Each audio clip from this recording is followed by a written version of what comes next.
Hey, what's up guys? Today I thought it would be cool to talk about some of the lessons that I have learned over the years from some really amazing, masterful musicians that I have gotten to work with over the years or see present different types of masterclass sessions. I've been to a countless amount of programs over the years, both as a student and as a teaching artist or guest artist or faculty, and I have gotten to learn so much from the sessions that I've seen from a really wide variety of artists. So today we're going to jump into that. And with workshops in mind, I wanted to mention that we have now just announced the Global Jazz Workshop, which is going to be from July 22nd through 28th in Austin, Texas. I will be the artistic director of the program. Nathan Graybeal, or Saxologic, will be the assistant director. Christian Wiggs will be the executive director, and we are about to announce an all-star faculty that I'm so stoked to be working with. It's going to be a really amazing experience. At the program, you'll have the opportunity to work in different ensembles. There's going to be a big band, theory classes, musicianship classes. I'm going to be presenting every day masterclass topics ranging from melodic cells and pentatonics to a session that I'm calling Skills to Talent, which is going to be all about the skills that I think are commonly mistaken for being just qualities of talent and natural ability. These things that you can actually train yourself to be doing better, things like ear training, musicianship, and phrasing that can come a lot more naturally if you just train the right skills to have those abilities. It's going to be an absolute blast. I hope to see you guys there in person. Make sure to check out more in the link in the description below. But now let's jump into the first lesson that we're going to talk about today that I learned from, he was a legend in my area where I grew up. He was a local legend named George Reed. George Reed was a drummer who lived in the Elmira area when I was growing up there. He was in his 70s by the time that I met him and first sat in with him on a gig when I was, I think, 10 years old. George spent a lot of time in New York during his younger days and worked with a bunch of musicians ranging from Teddy Wilson to Marion McPartland. But George was kind enough to take me under his wing in Elmira, New York, where I grew up, and he had me playing all sorts of gigs with him even before I was truly even ready to be on the bandstand. So there were a bunch of lessons that I learned from George, but one in particular was to always focus on making the music feel good. He was an incredible drummer with a really deep swing feel, and we were playing oftentimes 2 times a week at a club called Green Pastures where I grew up. And what George taught me from that experience was it didn't matter if you missed a chord change or messed up a tune or got off on the form or whatever it was. What was most important was that you always focused on making the music feel good, because that would connect with the audience and that would make the music really a much more enjoyable experience. So that was the first thing that I learned from George. And before I go on to the next lesson, I'm just going to give a bonus lesson, because out of the so many, there's one other thing that I just think is super important, and that was the fact that, as I mentioned earlier, George was working with me even despite the fact that I wasn't really ready, or I wasn't really playing on a level that I probably should have been to be sharing the bandstand with George. But he knew that I would benefit so much from playing with people who are more advanced than me. So it's always really great if you can seek out the opportunities to play with people more advanced with you. And, you know, on the flip side of that, as you become more advanced, it's so important to be passing down what you learn and playing with people at a range of levels, playing with people who are still more developing, so you can pass on what you're learning. All right, so the second lesson that I learned was from a master class that I saw Phil Woods give when I was very young. I want to say 13 or 14. Phil gave this really great master class in upstate New York where I grew up, and he gave an example of him playing on Autumn Leaves, only using the chord tones. And that really stuck with me, because Autumn Leaves would be a great example of a song where technically you could be just playing through the same scale even all the way through, and you wouldn't necessarily be playing any wrong notes per se. However, Phil played through the form of Autumn Leaves only playing the chord tones and showed how fluid and fluent you could be playing using the chord tones, and showed how there's actually so much changing from chord to chord, even in a song like Autumn Leaves that we think of as maybe being more static in tonality. So all to say, it was really that moment when I realized that even though Autumn Leaves was a song that I thought that I knew so well, I really wasn't playing the chords. And I wasn't really embellishing the harmony nearly as clearly as I could. So I have Phil Woods to thank for that lesson. Speaking of chords, one of the next lessons that I learned was getting into college. I was able to study with Dr. Joe Gilman, who was the artistic director of the Brubeck Institute at the time. It was a school that I went to. It was a fellowship program. Essentially, it was like a 5-person program. It was just a band. And so I was really fortunate in that I actually wasn't so much studying with a saxophonist consistently. I was really mainly studying directly with Dr. Joe Gilman, who was an incredible pianist. And so I learned so much from him. And speaking of chords, I actually learned a lot about functional harmony. And so Joe broke down to me, I'll never forget the first time he broke down a standard, and he showed how it was essentially all these numbers that you could put it into a number system, like a 2-5-1 and a backdoor dominant, and all these things that I at first remember hearing and just thinking like, that's ridiculous. Like, why would anybody think of a song that way? And after he showed me more and more, and we just kind of kept on going over these devices, it ended up being really revelatory in that I was able to understand when you're labeling chords, it's just like labeling different colors. Like, we label the colors green and red and blue so that when I see these colors, we can identify them and we remember and we have a label for them. And I came to realize that we were doing the same thing with chords, and it was improving my ears really dramatically.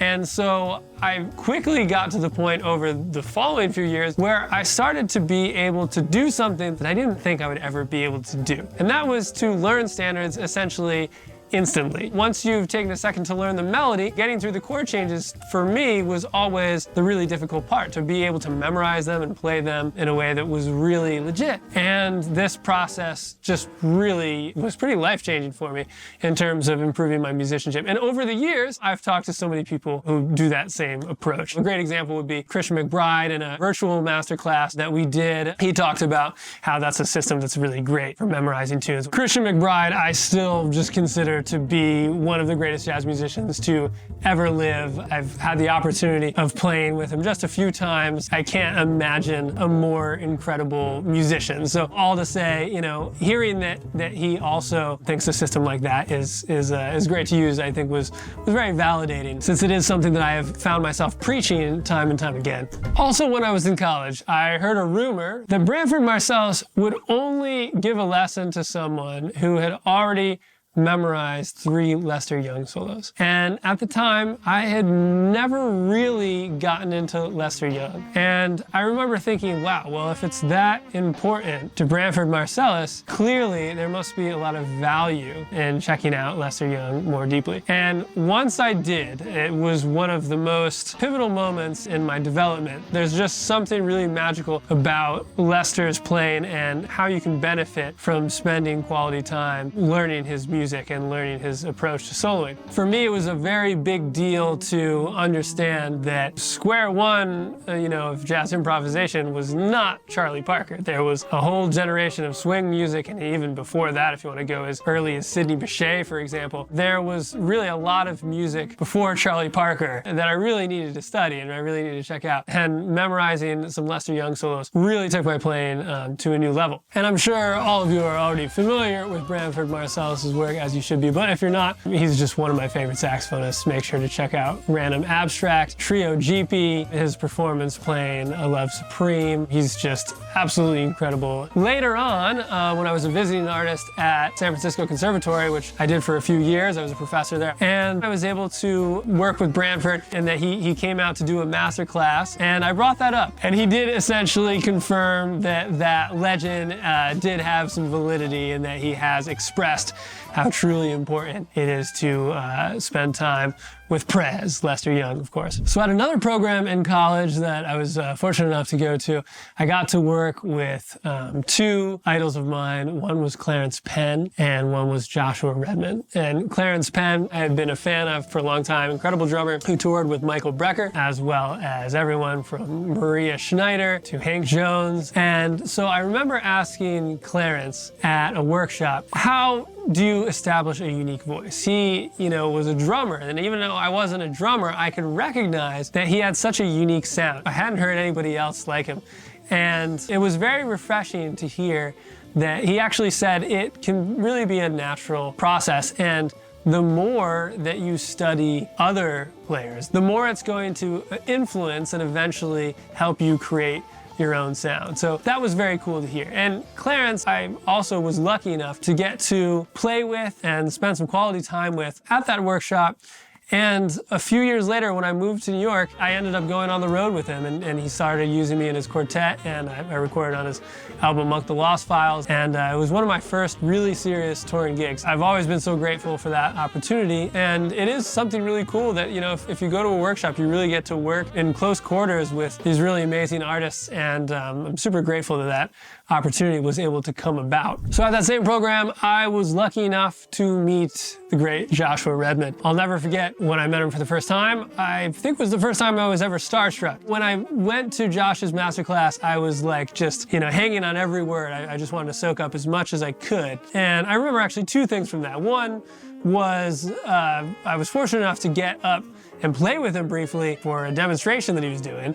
And I'll never forget the feeling of standing next to him. It kind of comes back to that first lesson that I talked about with George Reed. When you're just that close to someone, just hearing how they play, you truly understand just how good they make the music feel. And so that was, you know, one big takeaway from the experience. But the other thing was that Josh mentioned that when he was younger, he spent a lot of time transcribing and memorizing solos in all 12 keys. And I remember he said he did that with a bunch of Dexter Gordon solos and a bunch of Sonny Rollins solos. And I had never done that before. As soon as he said that, I was like very overwhelmed by the idea because it just sounded so difficult to do.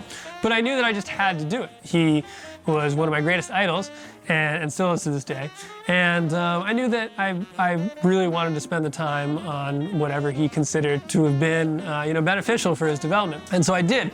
And it was painful at first, you know, just doing it measure by measure was so difficult. But, you know, now in my life, learned probably at least 10 solos in all 12 keys.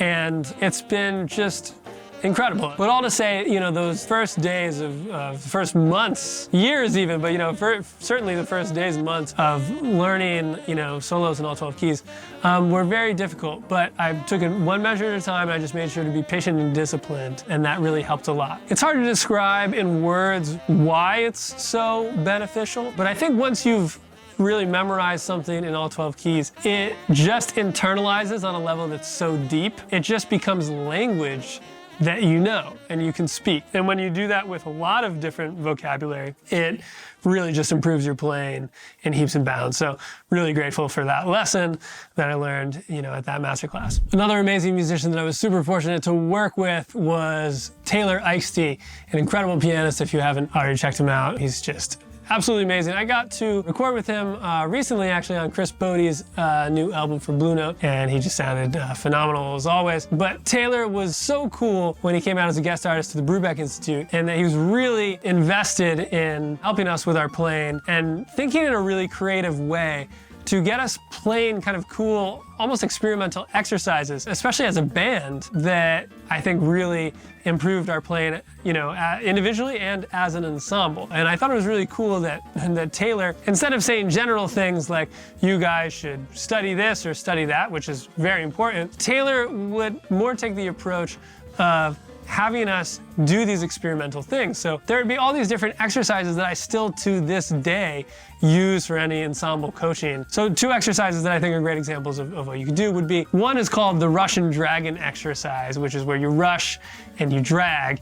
And so you actually, you know, push the music forward tempo-wise, and then you slow it down tempo-wise as an ensemble. And it actually gets you listening to each other a lot more closely. And it also makes you understand what actually feels like to rush and drag.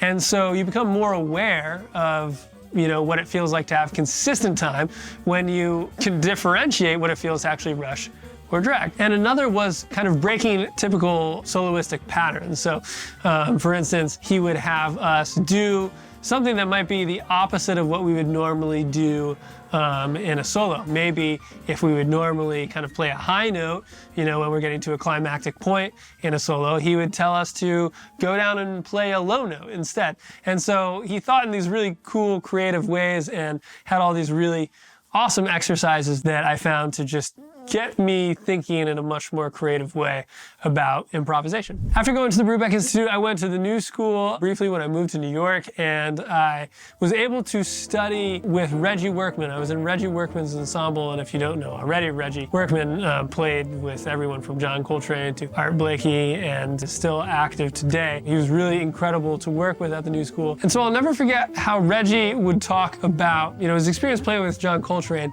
and he would talk about building energy in different ways with your playing. And I remember him talking about, coaching the ensemble to kind of play like we were swirling around, this magic brew in this, like a potion in this big pot. And it's always hard to put these more conceptual things into words, but it made me realize just how deep energy can be when you're playing music and when you're improvising in music. It's not just about highs and lows. It's not just about ups and downs.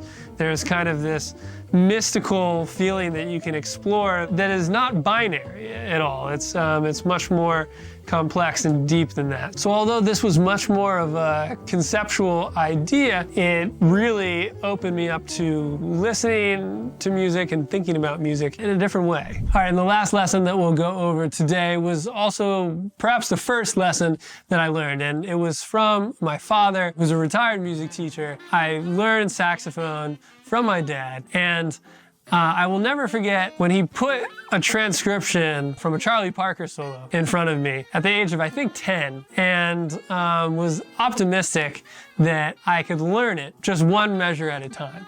And this is just something that I am constantly reminding people to keep in mind as they're developing as musicians, because it is so important to challenge yourself. A lot of what we talked about today was kind of more general macro lessons, but at the end of the day, so much of what you have to do on the micro level, day to day, is be practicing consistently and practicing so many things. And I find that, the more variety that you can practice with, the more you're gonna improve, the more you're gonna stay engaged, and the more you're gonna be able to keep things fresh. But when you're practicing new, challenging things, the trick is to not get overwhelmed, because so often when we try something new and we find it challenging, we just end up putting it away. And what I learned from my dad was that you can really accomplish anything if you just learn it one measure at a time. A Charlie Parker, solo can often be just 32 measures. If you learn one measure a day for 1 month, you would have virtually the whole solo down and memorized. And anybody can memorize one measure of music in a day, even if it's a Charlie Parker solo. Just take it one measure at a time, take it one step at a time. If I was able to